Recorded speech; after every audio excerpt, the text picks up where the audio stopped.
Dear दोस्तों, welcome to the new episode of our channel. आज हम एक ऐसी अजीब और गरीब कहानी आपके साथ शेयर करेंगे कि जिसके सुन के आप हैरत ज़दा हो जाएंगे।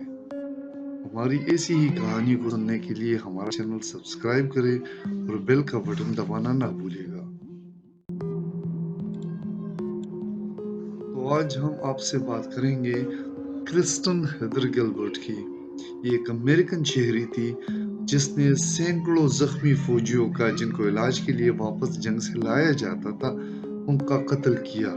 और वो भी एक ऐसे रीजन के लिए कि जिसको सुन के आपके रोंगटे खड़े हो जाएंगे। जी हाँ, ये ऐसे ही एक खतरनाक औरत की कहानी है जो कि मसीहा बन के आई थी, लेकिन उसने ऐसे कई सैकड़ों लोगों का कत्ल किया जिसे वो जानती भी नहीं थी। इसके करीब के जानने वाले इसको मौत का फरिश्ता भी कहकर बुलाते थे। यानी इसकी मौजूदगी में इतने सारे कत्ल हुए कि उस वक्त तंजिया या पहचान के लिए लोग इसको मौत का फरिश्ता कहते थे। और ये मशहूर हो गया था कि इसके इलाज में जो कोई भी आता है वो जिंदा लौट के वापस नहीं जाता। लेकिन अंदरूनी कहानी कुछ और ही थी।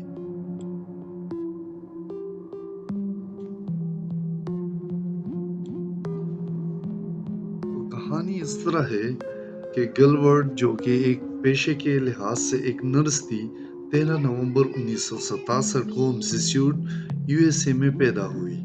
वो अपनी नौउम्री में दाखिल हुई। दोस्तों और खानदान वालों ने देखा कि उसने झूठ बोलने की आदत शुरू की। इसके पास लोगों से हेरा फेरी के लिए खुदकुशी की जारी कोशिशों की तारीख भी मौजूद है। यानी लोगों से पैसों के लिए और हेरा फेरी के लिए इसने खुदकुशी की कोशिशें भी की। गिलबर्ट ने 1986 में अपने एक लोकल हाई स्कूल से तालीम हासिल की और इसके बाद bridge water state college Massachusetts में दाखिला लिया।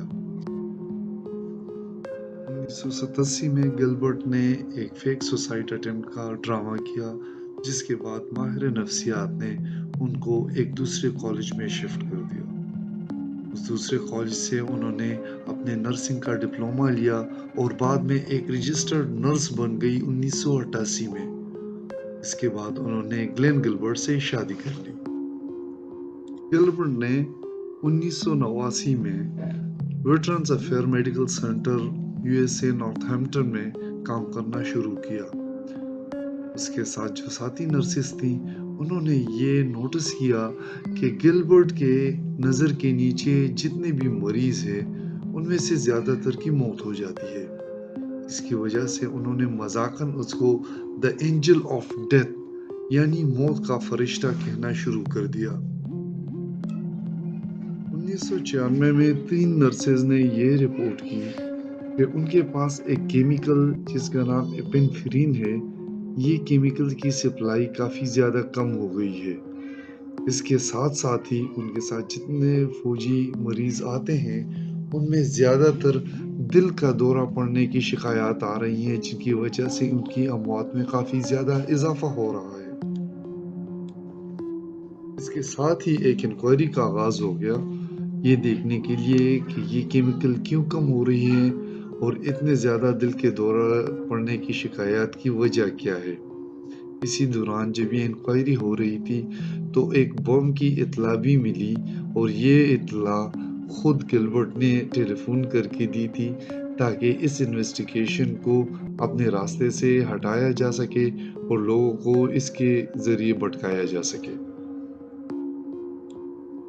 गिलबर्ट ने 1996 में इस इन्वेस्टिगेशन की वजह से अपने हॉस्पिटल को छोड़ दिया और दूसरी जगह चली गई, क्योंकि उसी के शिफ्ट में ये सारी अमवात हो रही थी।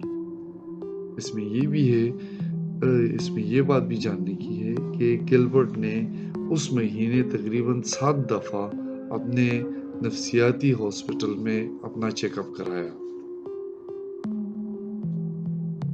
1998 में बम रखने की अफवाह के इल्ज़ाम में गिलबर्ट को अदालत बुलाया गया। गिलबर्ट के साथ-साथ उसके जितने वर्कर्स और जितने दोस्त थे, उनको भी इन्वेस्टिगेशन में शामिल कर दिया गया था और आखिरकार अप्रैल 1998 में ये साबित हो गया कि उन्होंने ही एक अफ़वाह फैलाई थी कि हॉस्पिटल में बम मौजूद है, जिसकी वजह से वो सज़ावट ठहरी। अदालती कार्रवाई और इन्वेस्टिगेशन के दौरान ये बात सामने आई कि गिलबर्ट के शिफ्ट के दौरान तकरीबन 350 लोगों की जान गई थी। इसके साथ-साथ 300 से ज़ायद मेडिकल इमरजेंसीज़ हुई थी।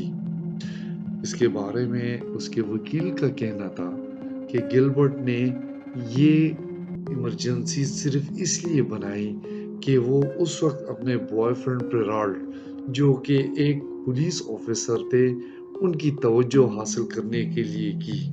जी हाँ, आपने सही सुना।